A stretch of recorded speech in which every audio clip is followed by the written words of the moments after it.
याद रखना चाहिए, अच्छे और बुरे भावों की उत्पत्ति ये 10 बातें प्रधान होती हैं। आपके अंदर अच्छे भाव आ रहे या बुरे भाव आ रहे तो उनमें 10 बातें प्रधान हैं। पहला, स्थान।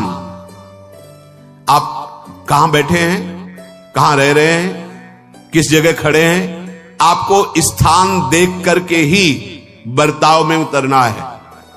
जैसे मंदिरालय है, आप वहां खड़े होंगे तो तमोगुण अपने आप बढ़ने लगेगा, आसुरी प्रवृत्ति बढ़ने लगेगी।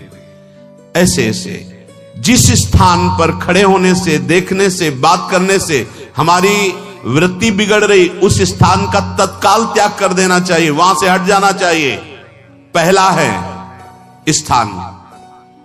जैसे सत्संग, यमुना जी का एकांतिक पावन तट, किसी लता के नीचे, किसी संत भगवान के सानिध्य में, अब हमारा ये स्थान भजन वृत्ति बढ़ाएगा। उस व्यक्ति का घर जिसके पास जाने से वासनाएं बढ़ रही, उस स्थान में जहां दृश्य देखने से हमारे अंदर गंदी बातें आ रही, पहला है स्थान। दूसरा है अन्न। बहुत बड़ा प्रभाव अन्न का होता है। अगर अधर्म के द्वारा कमाया हुआ अन्न है तो बुद्धि अधर्म में ही लगेगी। यदि भोजन पकाते समय, रसोई रांधते समय आप विकारात्मक चिंतन कर रहे हैं तो कोई भी प्रसाद पाए उसके अंदर विकार जागृत हो जाएगा। अन्न का बहुत बड़ा प्रभाव पड़ता है। एक बार पूज्य पाद उड़िया बाबा जी महाराज अपने परिकर के साथ भ्रमण में थे तो किसी बड़े धनी मानी ने निमंत्रण दिया, महाराज आज यहीं रुको। तो बाबा ने कहा हम लोग गांव के अंदर नहीं रुकते, तो बाहर कोई वृक्षों का समुदाय, जंगल जैसा, तो उसमें वहां रुके, पर भोजन उनकी तरफ से, भोजन सबने पाया। जब सुबह हुआ तो महात्मा जन, साधक जन एक दूसरे की तरफ देखे और बोले आज तो हमको बड़ा दोष हुआ, गंदा स्वप्न आया और हमारा संयम बिगड़ गया। बोले ये तो हमको भी हुआ, जितने थे सबको हुआ। उड़िया बाबा के समीप गए, बाबा ने कहा अच्छा ऐसा हुआ, ये तो अन्न दोष है, बुलाओ सन्न पवाने वाले को, फिर चलेंगे। बुलाया और बाबा ने कहा बिल्कुल सत्य बोलना, नहीं तो आप जानते हो इतने महात्माओं के संयम को आपने भ्रष्ट कर दिया, सत्य बोलना क्या बात थी। उनका महाराज संतान नहीं हो रही थी, सुना था आप बहुत सिद्ध महापुरुष हैं तो आपके परिकर को इसीलिए पवाया, अंदर काम भाव था, ये हमारे कामना थी कि संतान उत्पन्न हो, वैसे चिंतन करते हुए बनाया ऐसे। बोले सबका संयम नष्ट कर दिया, होश में, नरक जाने वाली बात मत सोचो। अरे संतों को पवाओ जैसे अपने पुत्र को पवाते हैं, ऐसी भावना करनी चाहिए। आज हो भाग्य तो परिणाम खुद मंगल में निकलेगा। काम भाव से युक्त होकर क्यों बनाया, सब संतों के अंदर विकार पैदा कर दिया। अन्न का प्रभाव पड़ता है, हम जैसा अन्न पाते हैं वैसा। कई बार सुनाया है, सिद्ध महापुरुष पूज्य प्रातः स्मरण श्री बलराम दास जी महाराज झाड़ू मंडल के, यमुना के पावन तट पर ही है, रास मंडल के पास ही, वो अपने एक लता के नीचे बैठे हुए भगवत चिंतन कर रहे थे। अचानक यमुना जिस नजदीक है तो कोई माई स्नान किए हुए निकली तो नेत्रों ने देखा और विकार उत्पन्न हो गया। वयोवृद्ध सिद्ध महात्मा, उन्होंने कहा आप तो इस शरीर को नष्ट कर दूंगा। शिष्यों ने कहा महाराज ऐसा क्यों? बोले किसी माता के शरीर को देखकर हमारे अंदर विकार क्यों आ गया? ऐसा नहीं, आज तक कभी नहीं हुआ, ऐसा क्यों हुआ? उनका महाराज आपस में सब शिष्यों ने कि कुछ ना कुछ तो खान पान में गड़बड़ी हो गई तभी ऐसा हुआ। बाबा आज परिक्रमा करते हैं वृंदावन की, बाद में आप जो आदेश करेंगे जैसा करेंगे, पहले परिक्रमा। वृंदावन की परिक्रमा का बहुत बड़ा प्रभाव, जब कभी मन आपका ऐसा विक्षिप्त हो, परेशान हो, तत्काल परिक्रमा प्रारंभ कर देना, नाम जप करते हुए। आप देखना परिक्रमा पूरी होते होते शांति हो जाएगी। बाबा ने खूब नाम कीर्तन करते हुए शिष्यों के साथ परिक्रमा दी, मन का विकार शांत हो गया। उनका ऐसा कैसे हो सकता है कि हमारे अंदर विकार आ गया? ये बड़ी सूक्ष्मता का विषय है। कल प्रसाद कहां से आया था? उस समय लाडले गोविंद देव जी महाराज यहीं विराजमान थे वृंदावन। बोले तो ठाकुर गोविंद देव जी का प्रसाद आया था। लकुट उठाई है वो तो भगवत स्वरूप, तस्मित तज्जने भेदा भावात। भगवान और भगवान के ऐसे जनों में भेद नहीं होता, वो भगवत स्वरूप होते हैं। गए और कहा बताओ आपका प्रसाद न पावे तो अपराध लगे कि प्रसाद नहीं पाया, और प्रसाद पावे तो हमारे अंदर काम जागृत हो जाए, हम तो मरे ना दोनों तरफ से। तो ठाकुर जी बात कर रहे थे, दूसरों को नहीं सुनाई दे रहा था। कह रहे थे कि देखो नाराज मत हो, कलकत्ता की वैश्या थी, उसने भोग लगाया, अब उसने भोग लगाया तो हमने चख पाया, तो आपको प्रसाद का किनका लेना चाहिए? किसने कहा था कि पूरा प्रसाद पाइए? जरा किनका ले लेते हो, मधुकरी पाते।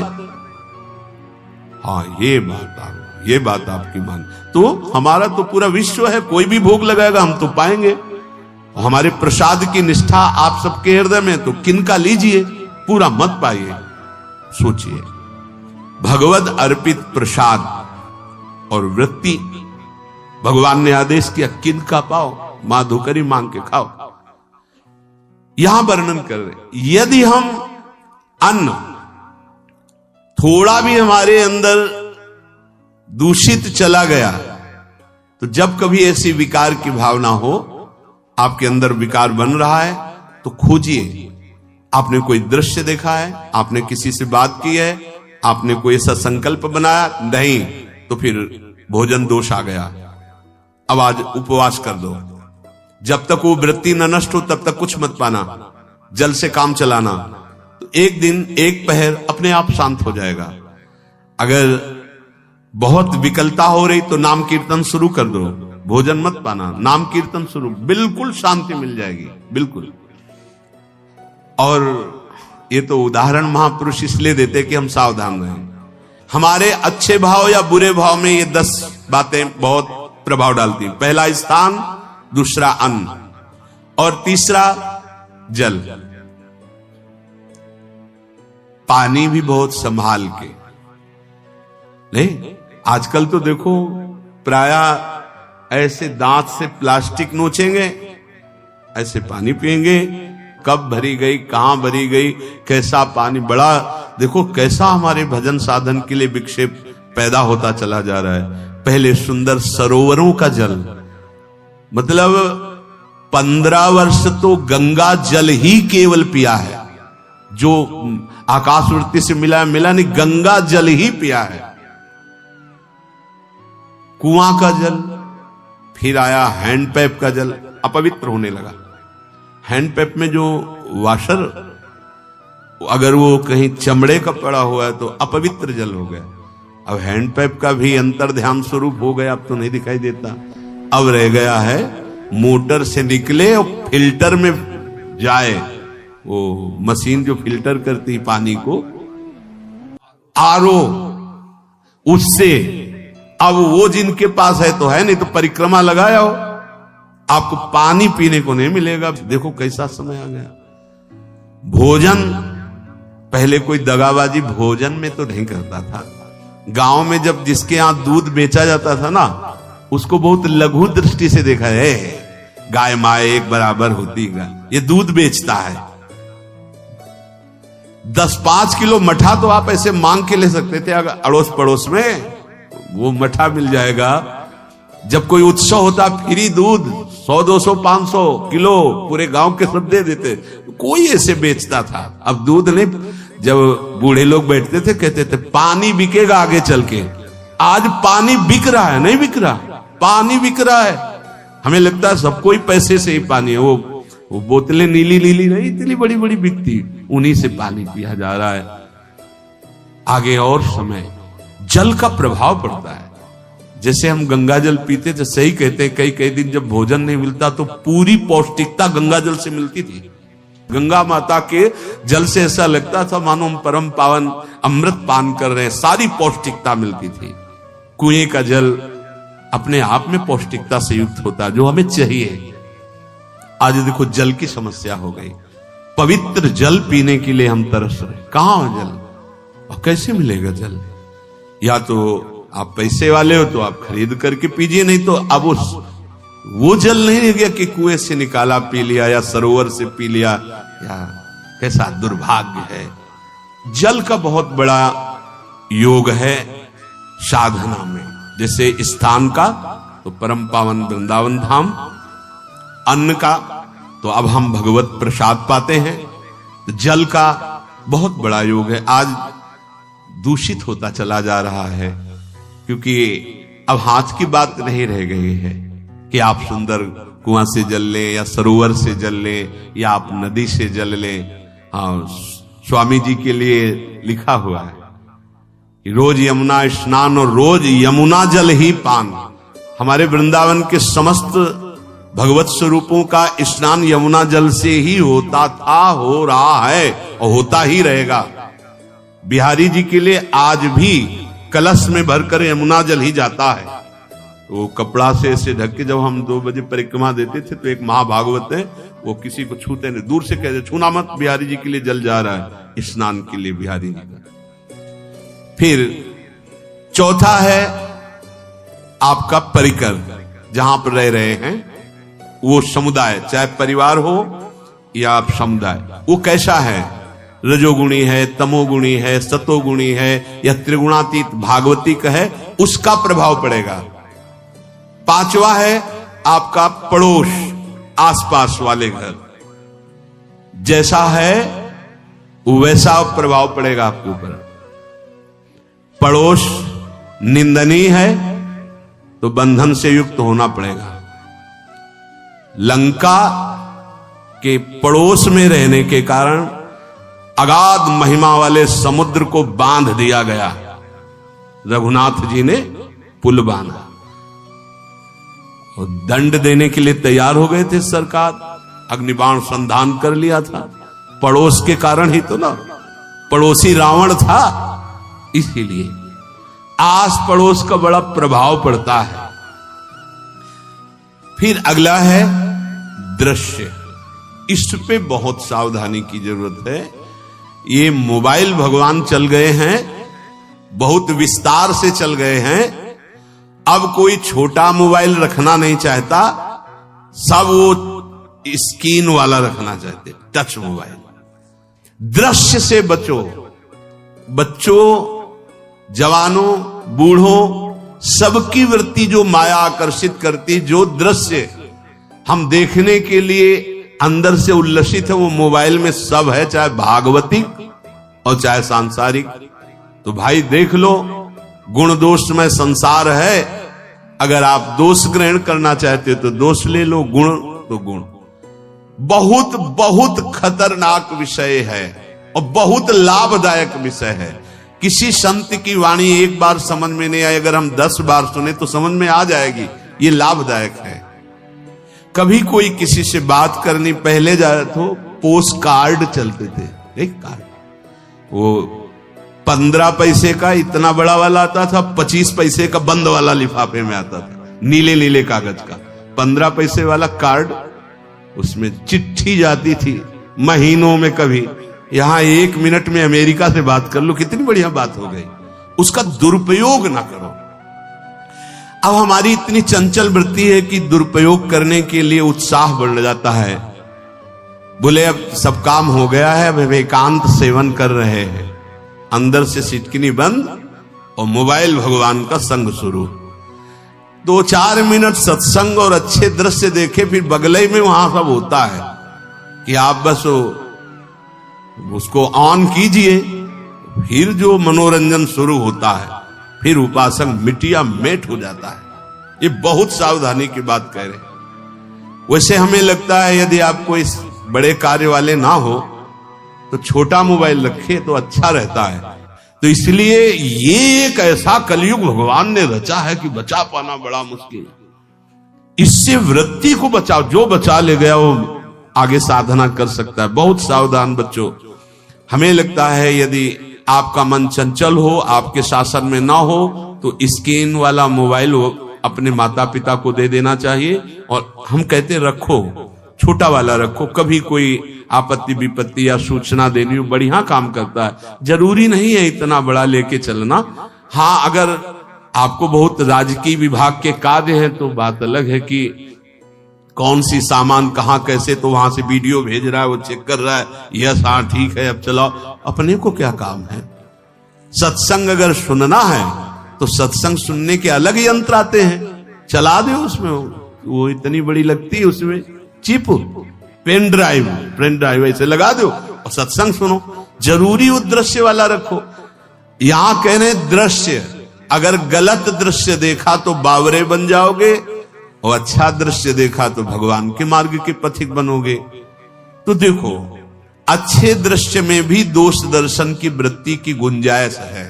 जैसे कोई लीला हो रही है, लीला के पात्र, जैसे हमारे ब्रजमंडल में रास लीला होती थी, ऐसे 12 वर्ष 13 वर्ष के लीला पात्र, सब नव किशोर, जहां भाव ही बने रोते रहो।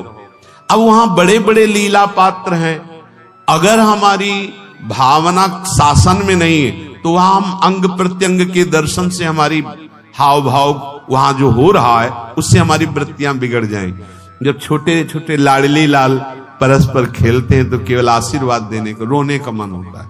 अगर आप लीला भी देख रहे हैं तो बहुत सावधानी की जरूरत है, क्योंकि वो चिदानंद शरीर नहीं है, पांच भौतिक शरीरों, हमारी दृष्टि पंचभूत में लगी हुई है। नाम जप करो, लीला गायन करो, फिर देखो जो लीला है, यही जीवन का परम सुख मिलेगा। सच्ची मान लीजिए।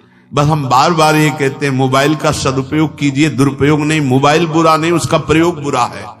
दृश्य और साहित्य, वैसे ही मनोवृत्तियां फिसलने वाली हैं, और जब ये आ गया कि फिसलाने में कितना लाभ है तो ऐसा कोई साहित्य और आलोचना, ऐसी कोई वार्ता न करे जिससे हमारे अंदर गंदे भाव आवे। यदि अच्छी चर्चा करते तो अच्छे भाव आते। देखो, अभी ऐसी कोई भावुक चर्चा होने लगे तो सबका हृदय द्रवित हो जाएगा, और गंदी चर्चा हो तो हमारा हृदय विकार युक्त हो जाएगा। और कार्य, आप जो कार्य करते हैं उसका प्रभाव आपके मन के ऊपर पड़ता है। और उपासना, आप उपासना भोगों की करते हैं या योग की करते हैं, ये 10 से भाव बनते हैं और 10 से भाव बिगड़ते हैं। स्थान, अन्न, जल, परिवार, अड़ोस पड़ोस, दृश्य, साहित्य, आलोचना, आजीविका का कार्य और उपासना। यदि ये भागवतिक हुए तो आपके अंदर भगवत भाव बढ़ेगा, और यदि ये रजोगुणी तमोगुणी हुए तो आपके अंदर आसुरी भाव बढ़ेगा। इन 10 से सावधानी पूर्वक व्यवहार होना चाहिए। जैसे आस पड़ोस में है तो बड़ी सुविधा है, यहां कोई किसी से मतलब नहीं रखता, बगल वाला कौन रह रहा किसी से मतलब, ये बढ़िया है। ज्यादातर गांव में होता है। अपने यहां ये अच्छा है कि जैसे आप अपने कमरे में गए, किसी से कोई मतलब नहीं, वैसे ऐसा ही जीवन रखना चाहिए। अड़ोस पर ये ज्यादा जो व्यवहार मित्रता बढ़ाने वाला विषय, ये धाम में नहीं है। वृंदावन में ऐसा नहीं व्यवहार रखना चाहिए। आपके पड़ोस में कौन रख रहा है आपका परिचय नहीं होना चाहिए, कौन कौन रह रहा है आपकी जानकारी नहीं होनी चाहिए। नजर नीची की, अपने कुटिया में गए, अपने ठाकुर जी से मतलब, अपने भजन से मतलब।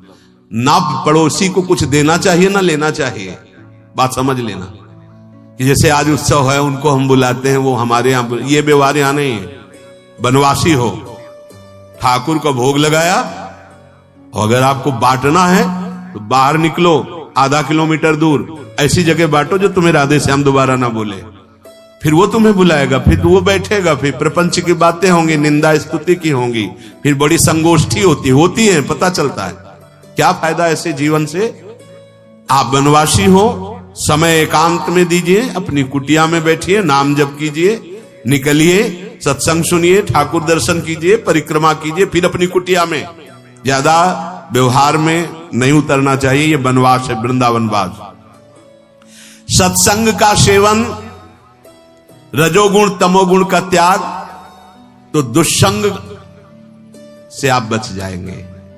दुष्संग से बचने का मतलब है काम क्रोध मोह स्मृति भ्रंश बुद्धिनाश सर्वनाश कारणत्वात्।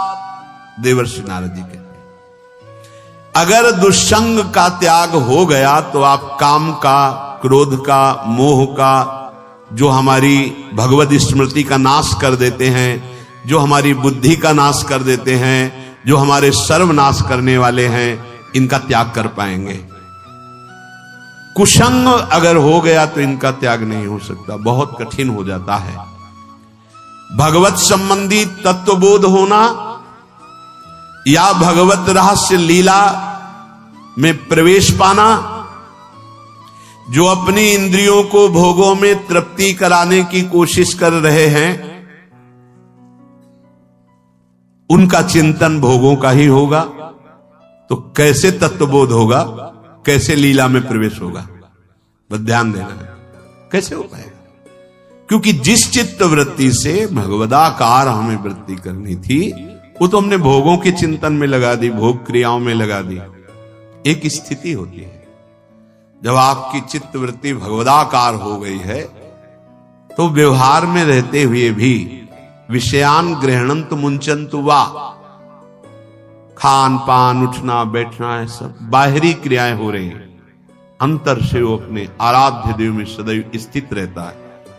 उसका परिचय आपको जब ऐसे महापुरुष का सानिध्य मिलेगा, तो आप विषय सेवन करते हुए भी निर्विषय रहेंगे।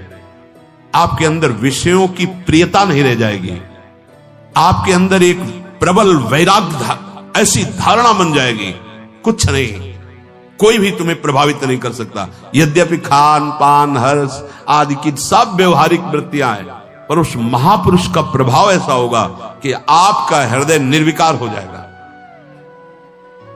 और बहुत ही त्याग की सब बातें की जा रही, लेकिन हृदय भी सही है, तो संग से विषय रंग बढ़ जाएगा।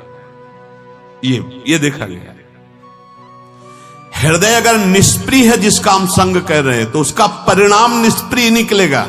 व्यवहार में कुछ भी हो, निष्प्रियता ही आपकी बढ़ेगी, निर्विकारता बढ़ेगी, क्योंकि उसकी स्थिति का संग हो रहा है, उसका प्रभाव पड़ रहा है। तो सर्वनाश की जड़ है विषय चिंतन। ये बहुत बड़ी बात है। विषय चिंतन सर्वनाश की जड़ है। यहां विषय भोग नहीं कहा, क्योंकि चिंतन का परिणाम भोग है। पहले चिंतन होता है। साधक ध्यायतो विषयान पुंसः संगस्तेषु उपजायते, संगात् संजायते कामः, कामात् क्रोधो विजायते, क्रोधात् भवति सम्मोहः, सम्मोहात् स्मृति विभ्रमः, स्मृति भ्रंशात् बुद्धिनाशो, बुद्धिनाशात् प्रणश्यति सर्वनाश। कैसे हुआ? ध्यायतो विषयान पुंसः, विषयों का चिंतन। इसीलिए अनन्यश्चिन्तयन्तु माम भगवान आदेश करते हैं। विषय चिंतन न होने पावे, बिना चिंतन किए आपको कोई भी सुख नहीं मिल सकता। आप देख लीजिए, जगत के किसी भी भोग का सुख नहीं मिल सकता। चिंतन से ही आपको सुख की अनुभूति हो रही है। अगर आप चिंतन ना करें तो आपको कोई सुख नहीं मिलेगा। आप चिंतन उसका घसीट लिया गया। अगर सुख होता तो भोग में मिल जाता, नहीं मिला। क्यों? कि बोले चिंतन नहीं। किसी को किसी गाढ़ विषय के चिंतन में फंसा दे, फिर उसके सामने भोजन रखे, खीर में नमक डाल दे, सब्जी में चीनी डाल दे और गाढ़ विषय में फंसा दे। तुम्हारा लड़का जो अकेला था, वो ऐसा ऐसा दुर्घटना हो गई, वो अस्पताल में, अब जल्दी से भोजन पाओ और निर्णय बताओ। वो बिल्कुल नहीं बता पाएगा कि खीर में नमक था, सब्जी में चीनी थी। उसका चिंतन वहां फंस गया। अगर ऐसे चिंतन हमारा प्रियाजू में फंस जाए तो संसार के सब क्रियाएं होते हुए भी वो परमहंस है, वो विदेह है। चिंतन, हम लोग चिंतन में चूक कर देते हैं, तो फिर क्रियाओं में हमको बंधना पड़ता है। नहीं, सच्ची माने कोई भी क्रिया उसे बांध नहीं सकती। तो क्या जिनका भगवत चिंतन होता है वो असत क्रियाएं भी करते हैं क्या? तो बोले जब चिंतन ही नहीं तो असत क्रियाएं कैसे हो सकती है? पहले क्रिया के असत चिंतन होता है। आप देखना, कोई भी कार्य पहले चिंतन होता है। इसीलिए यहां कह रहे हैं ध्यायतो विषयान पुंसा संगस्तेषु उपजायते। पहले सबसे पहले विषय का चिंतन होता है। अगर विषय का चिंतन ना होने पावे तो आपको कोई फंसा ही नहीं सकता भोग, कोई भी भोग नहीं फंसा सकता। जहां विषयों का चिंतन हुआ तो संग की प्राप्ति, विषय भोग की प्रबल इच्छा, प्रबल आसक्ति, और वो जो चिंतन हुआ था वही आपको सुख दे रहा है। वही, वहां सुख नहीं है, आपके चिंतन का वहां सुख। जैसा चिंतन, अगर आपका चिंतन विक्षिप्त कर दिया जाए, एकाग्र ना होने पाओ, तो किसी में आपको सुख नहीं मिलेगा पक्का।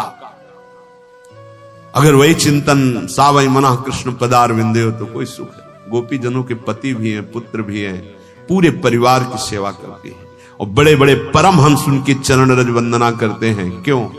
क्योंकि उनका चिंतन भगवान का हो रहा है। एक भी वृत्ति शरीर चिंतन में नहीं, बलिहारी मुरारी पादार्पित चित्त वृत्ति।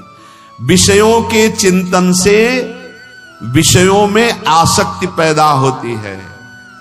आसक्ति से विषय कामना की प्रबलता और क्रिया होती है, और क्रिया में बाधा पड़ने से क्रोध पैदा होता है।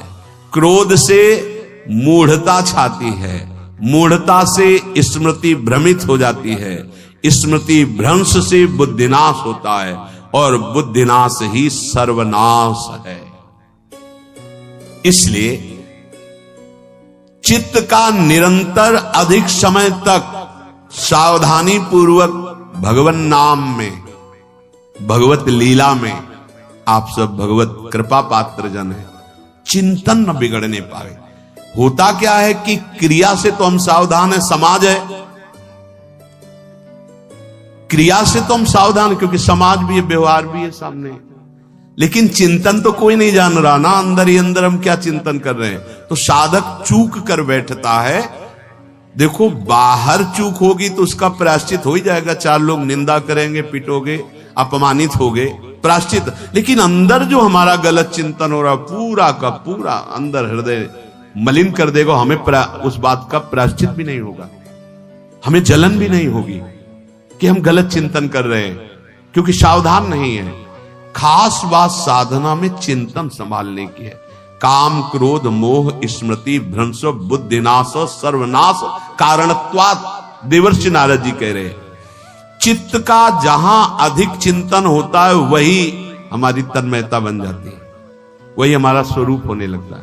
बोले बहुत कामी पुरुष है, बोले बहुत क्रोधी पुरुष है, बोले बहुत नीच पुरुष है, पूरा संबोधन होने लगा उसके लिए, क्योंकि वो उसी चिंतन से, वैसी क्रियाओं से। अरे बोले तो बड़े भगत हैं, भगवान के स्वरूप है साक्षात। जो हम अधिक चिंतन करते हैं वही क्रियान्वित होता है, जो क्रिया होती, चिंतन होती, वैसे हमारा स्वरूप बन जाता है, वैसे हमारी स्थिति हो जाती है।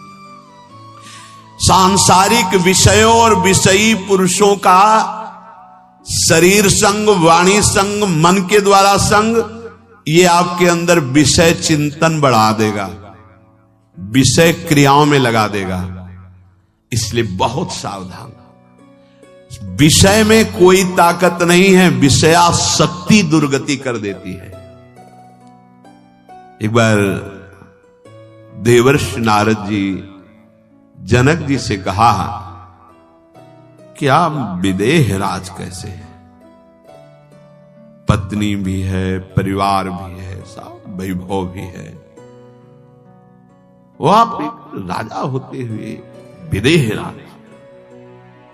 उनका आज विश्राम कीजिए, कल सुबह चर्चा करेंगे। तो रात्रि में अपने शयन गृह में देवर्षि नारद जी को शयन कराया और अपनी अर्धांगिनी से कहा कि आप जाकर शयन कीजिए देवर्षि नारद जी के साथ, जो आज्ञा। अब वहां देवर्षि नारद जी के समीप जब नारद जी ने देखा कोई स्त्री, तो शकिल गए और शकिल। वो आज्ञा जैसी हुई थी, जब दीवाल मिली तो दीवाल की तरफ मुंह करके लेटे रहे। अर्धरात्रि में उठी और चली गई। देवर्षि नारद जी सुबह गए और कहा कि ये क्या मजाक था आपका, यदि आपको ऐसा ही व्यवहार करना था तो आप हमसे कह देते, तो हम बाहर जाकर शयन करते, आपने ऐसा क्यों किया। क्या हुआ महाराज? जब हम वहां शयन कर रहे थे कुछ